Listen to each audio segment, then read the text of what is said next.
Hello, everyone, and thank you for taking the time to review the Morgan Hill Real Estate Market Analysis for May 2009. My name is Robert Whitelaw. I'm a licensed real estate broker in the state of California. I'm also a member of the National Association of Realtors and a certified e-pro. I'm also the president and CEO of Whitelaw & Sons Real Estate Services, sponsoring this presentation. Now, if you'd like to get in touch with me or reading of the articles I've written on real estate, seeing any of my other video presentations, or listen to any of my weekly podcasts, you can find all of those at my website at www.soldbyrobert.com. You can email me at robert@soldbyrobert.com. You can call directly at 408-852-0525. If you'd prefer to chat online using AOL Instant Messenger, Google Talk, or Yahoo IM, feel free to use the screen name The Rebel Broker. And for Skype users, the screen name is just Rebel Broker. Now, referrals are always appreciated, or if you or anyone you know is interested in buying or selling real estate in the Silicon Valley area, please feel free to get in touch. I'd be happy to help you. Or if you're someone interested in purchasing real estate anywhere in the United States, I'll be happy to jump through the hoops to find the perfect agent for you. Just let me know if you're interested in buying, selling, or investing, and I'll find the right agent for your needs. Now, let's go ahead and jump in and take a look at the supply and demand numbers for Morgan Hill for May of 2009. And we'll start off here with the inventory numbers. Now, as you can see, the inventory numbers have taken a really big dip between 2008 and 2009. And as we've talked about with other presentations, this was really the sign we were hoping for, when the inventory numbers would be going down and the sales numbers would be going up. Now, as we move further into this, you'll see we're getting that kind of number movement, which is a good thing. Now, inventory is actually down 31.74%. That's 106 fewer homes in the inventory in May of 2009 than in May of 2008. Now, for those of you who are listening to my presentation for the first time, just to clarify what this graph is showing us, this is just the month of May in past years, so we're not looking at any seasonal influences here. This is just the month of May going all the way back to 1999, so you don't have to worry about whether it's wintertime or summertime or any of those types of things. We've isolated just the month of May so that we can get a better idea of how we're performing in the context of the same time of year in previous years. Now, as you can see, we've had a pretty dramatic increase in inventory ever since 2005 in Morgan Hill. In fact, Morgan Hill served almost as the canary in the coal mine for the downturn in the market. We really started to see things happening in Morgan Hill as far as increases in inventory and just a slowing down market, really a lot earlier than a lot of areas. In fact, Santa Clara County on average was still doing relatively well for a year and a half to 2 years after Morgan Hill started to get hit. So it's good to see Morgan Hill getting to into a marketplace now where things are working a little bit better for them. Now, the total number of homes on the market right now is 228.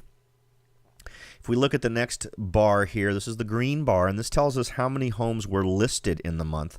You can see we've had a steady decline in this number since 2006, and that's good news. I think it has a lot to do with just folks not wanting to enter into a bad market. As I said, things started to go down here first. And a lot of folks I know, when I was talking to folks who wanted to sell their homes when this first started to go bad back in 2005 and 2006, I was advising a lot of folks that time was of the essence way back then, that the market looked like it was heading in a bad direction and that we'd probably need to move quickly if they wanted to get their property sold. And some folks decided not to. Contacted me a year later for an update, and my suggestion was to try and wait this out until we could get into a market where things are a little bit better. A lot of folks now are sort of sitting back, hanging out of the market and looking at their options. Now, with changes in the market that we're seeing now, that attitude may change, particularly with some numbers that we'll cover here in a minute. Now, new listings are actually down 35.35%, so kind of on par with the decrease we saw in overall inventory, which is good. That's 35 fewer homes listed in the month of May of 2009 than in May of 2008. That gave us a grand total of 64 homes listed in May of 2009. Now, let's go to the next important number, and that's sales, and that's the white bar here. And as you can see, it has definitely increased from last year. In fact, we saw sort of a general decline from 2004 all the way to 2008, and we finally saw an increase here in 2009. Now, I'm not going to pretend that all of that is just healthy, normal, conventional sales. Clearly, foreclosures are playing a part in this. We'll see how much of a part in the upcoming slide. But the good news is we're actually moving further and further away from foreclosures and short sales taking up so much of the market. So we'll check those numbers out as we move forward. Now, sales are actually up 89.47% here in Morgan Hill for May of 2009 when compared to the same time last year. That gave us 17 more homes sold this year than last year at the same time, giving us a total number of homes sold of 36, which is pretty darn good. Now, the next thing I like to do, for those of you who've been listeners for a while, you'll know that I like to do a comparison between the inventory and sales numbers to give us two ways of looking at the market. One is a very seller-centric way, and one is just gives you sort of a ballpark of how long it would take us to sell off every home in the inventory if all the numbers froze as they are now. Now, then that number was at 6.3 for this month. So in the general terms, that means that it would take about 6.3 months to sell all the homes currently in inventory if the homes sold in this month stayed the same moving forward. Now, another way to think of this is, as I said, if you're a seller, this is sort of the competition number. How many homes are you competing with for every one that gets sold? So if you want to get your home sold, you're really competing with about 6.5 other homes. About 6 other homes are out there trying to get sold when one does get sold. So that's in kind of an interesting number for sellers to understand how competitive is it out there. This number is a lot better than it has been in past years. In fact, we've had more than double-digit numbers, way up into 15, 16. I think there was one month we had 30 homes on the market for every one that sold a few years back. So definitely a big improvement. Now, last month that number stood at 6.5, so not a dramatic change from last month, but good. I mean, the fact that it's staying relatively stable is actually sort of encouraging. A stable, declining market is really what I think we've all wanted here. Any dramatic ups and downs, tend to indicate instability. With this being sort of a steady move, I think that's a good thing for the market. Now, for the county, if we compare this to the county in general, the county is at 4.5 months worth of inventory. So we're underperforming the county in general, but that's not unusual for Morgan Hill to be under the curve on this. So all in all, things are looking pretty good just from the supply and demand standpoint. Now let's see what kind of information we can get from looking at these same numbers over past months. Now in this case, there will be seasonal influences here. You will see ups and downs based on what time of year it is. Now remember, we're going all the way back to December of 2007 on this particular slide. And you can see what the inventory numbers have been doing. You can see we've had a steady decline in inventory since February. Our inventory actually peaked back in September, October timeframe. And that's actually fairly normal. You usually get a little bit of a surge in your inventory just before the summer months. And last year we didn't get a great summer here in Morgan Hill. But as we stand now, we've had a pretty steady decline. If you could look at the same time last year, it is exactly the opposite of what we have now. Look at the months leading up to May of 2008, and you can see that it was really relatively stable. It was not a steady decline. It was really sort of almost a plateau. We'd reached sort of a height in May with a little bit of a decline in June and July as some of those properties got sold off. This year, big difference. We started to see that decline right in February, right after February, March and April. We got to see those numbers start to go down. And that was very good news. And as you can see from the averaging curve that we've got drawn there, we are seeing a pretty steady decline over those months in the total inventory of homes. Now let's go ahead and take a look at the homes listed. This number has actually remained relatively constant in recent months. It was a lot higher last year, just leading up to the summer, with a bit of a decline there in June, and then in July it kicked back up a little bit. So we're seeing a little bit more of a tentative jump into the market by folks. So folks are going to list their homes. Usually these are the months when we start to see it happen, usually May and June. So we'll see what happens in next month's numbers, but these are actually pretty good numbers. I'd like to see fewer people list their homes just so we can sell off more of this inventory and get those numbers a little bit more healthy. The total number of homes sold, this is also pretty good news. We've seen an increase. April and May have been good months for sales, a pretty steady increase. You can see even over the months we've had, on average, the sales are generally pretty heading towards improvement. Now, can we learn anything from last year? What happened last year in May? You can see in May we were actually down in sales from April, which is what happened last year, but a little bit on a lower scale. You see that sales started to ramp up from January. Same sort of thing happened here. So what does that tell us? Well, it tells us that odds are we are going to hit our height in sales for this year in June as we did last year, but it'll probably at a higher level than last year. And that's going to be good news. You can see where the inventory numbers were, so obviously selling off more is going to be a good thing for us to get those numbers under control. Now, to sort of put this all into numbers for you, the inventory numbers between April and May declined 7.32%. That was 18 fewer homes in inventory in May of 09 than in April of 09. The total number of homes listed was up 10.34%. It's actually normal for this time of year for that to happen, so that's not anything to be terribly worried about. But that was 6 more homes listed in May than in April. And for sales, we were down 5.26%, but that's only 2 fewer homes sold in the month of May than in the month of April. So you'd really relatively call that flat as opposed to a serious decline of any kind. And we had a little bit of a bigger decline last year. So that's actually pretty good. We're seeing it being less drastic one direction or another when compared to the same time last year. Now let's go ahead and take a look at what the short sales and foreclosures, what part of the market are they really making up here? You can see that last month, conventional sales made up 50% of the homes that were sold. Now that's good. That is moving in a good direction. Just last month. This month, you can see that the trend is continuing, where 56% of the homes that sold were conventional homes. So that's great news. The number of homes that were in foreclosure declined, or the number of homes purchased through foreclosures declined by almost 10%. Short sales actually increased by 4%. So overall, those are not accounting for as much as the market as they had in previous months. In fact, there have been months where conventional sales only made up 20 to 30% of the marketplace for us here in Morgan Hill. So this is definitely a good trend in the right direction. We'll see how this goes. If you're interested in talking more about foreclosures and short sales and what the government is and isn't doing, you might want to listen to any of my podcasts over the last few weeks where we've been talking more about foreclosures. I'm not optimistic about how a lot of these foreclosures are being handled. I think we're prolonging the process here.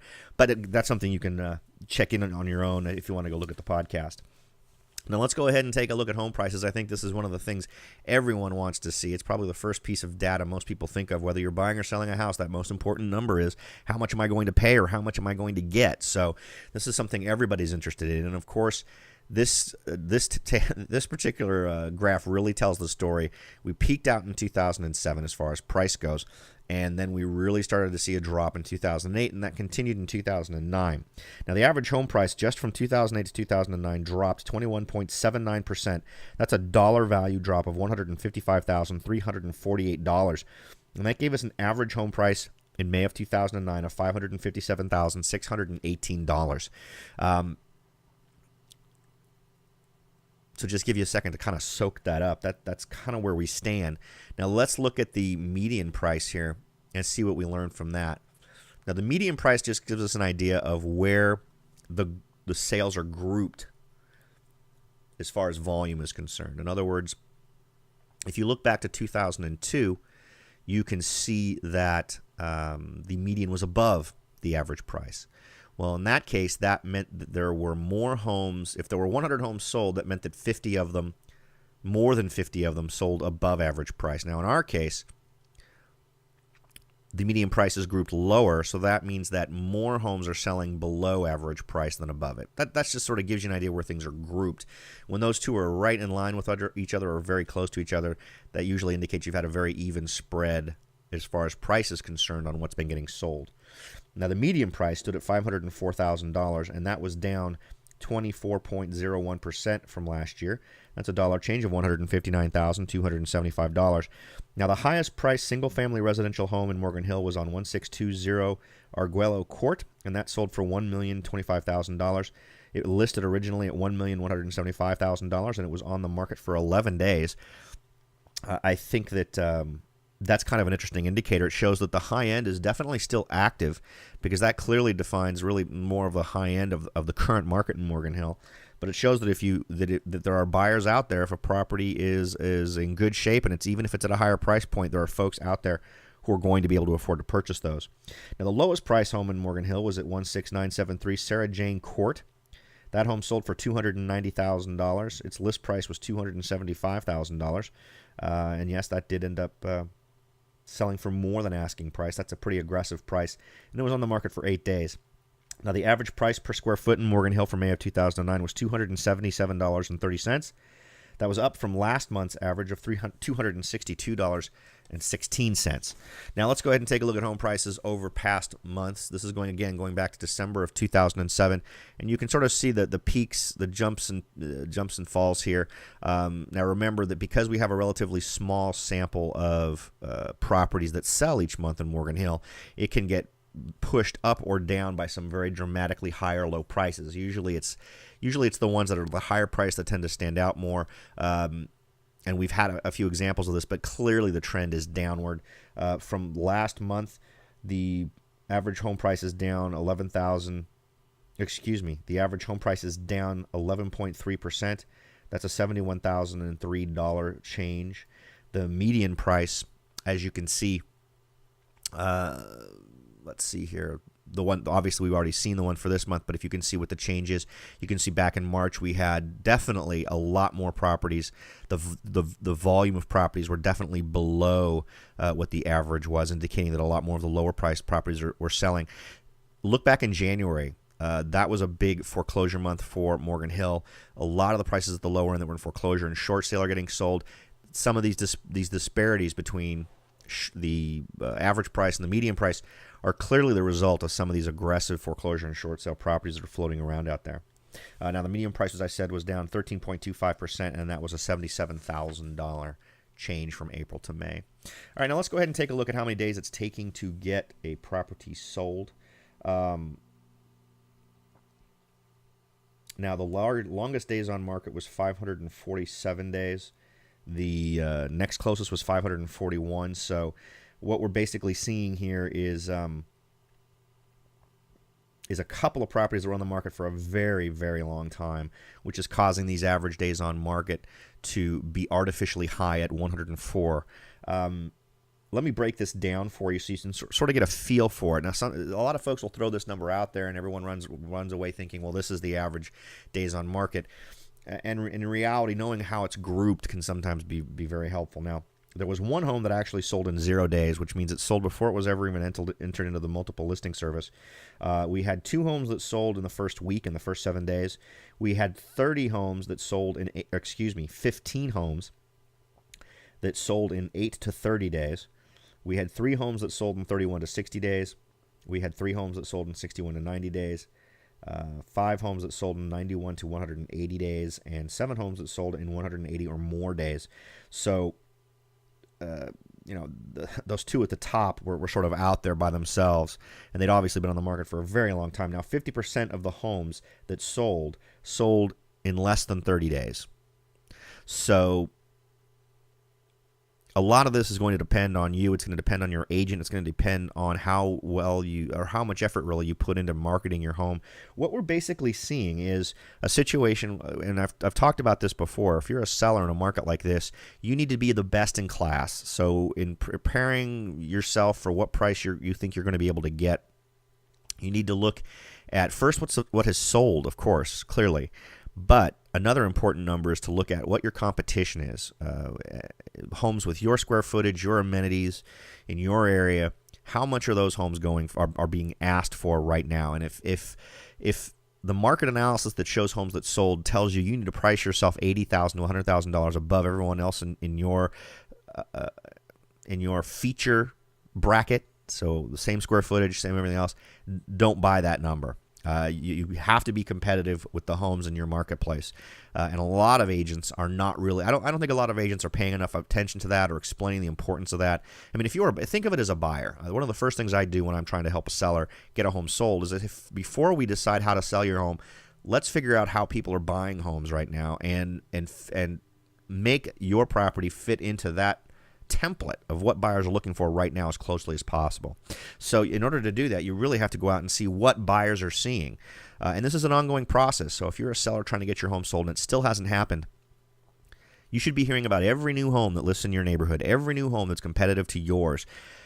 You should know about it, and you should know where your home falls in a ranking of price versus features, square footage, bedrooms, lot size, whether or not your home's been updated, those types of things, all are playing a key factor. And And with the way the market's working right now, we're seeing activity at all levels. There's no excuse. If your home isn't selling, it really has to do with how you and your agent are approaching it. So it's really got to do with really the skill and approach of your agent and whether or not you're taking their advice. It has, since we're seeing activity at all levels of the market, your home should sell. All right, now let's go ahead and take a look at days to sell in past months. This is, again, going back to December of 2007. Oh, look, it's sparkly. Now, days to sell between April and May of 2009 is really down, 42.54%. That's a 77-day change. Clearly, that isn't really what's going on.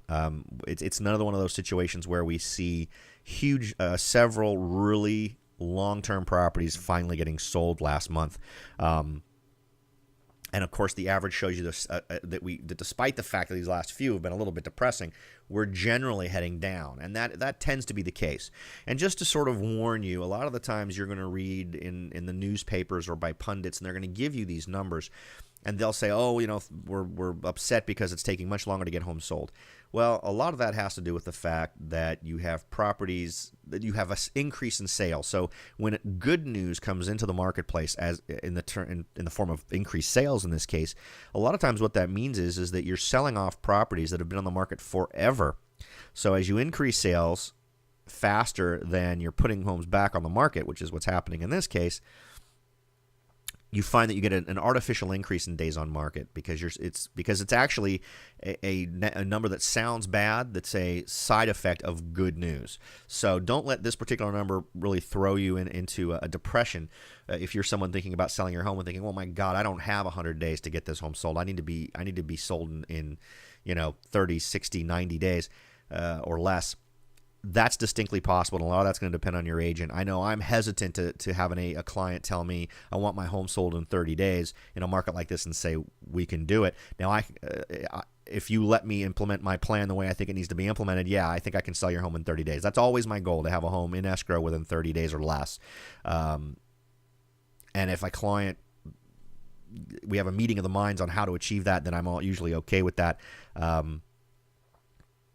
So it's really going to come down to what you think your agent's capable of doing for you. And if you don't think they're capable of doing it for you, find another agent. And like I mentioned before, I'm always happy to help you find the right agent for you.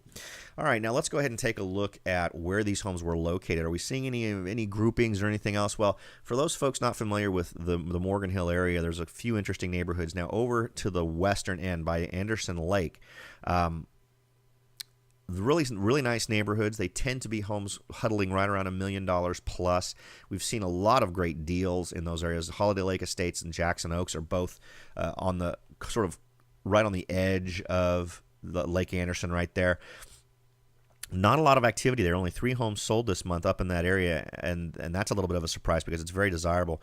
But what we have seen is some of the new developments have finally seen some action. We've also seen, if you also look now at the north end of town where you see the 20, those are all homes in relatively new developments right near where the Target development is, and that's good news because a lot of those homes weren't selling. So a lot of the stuff downtown is going right on the bordering of Monterey Highway.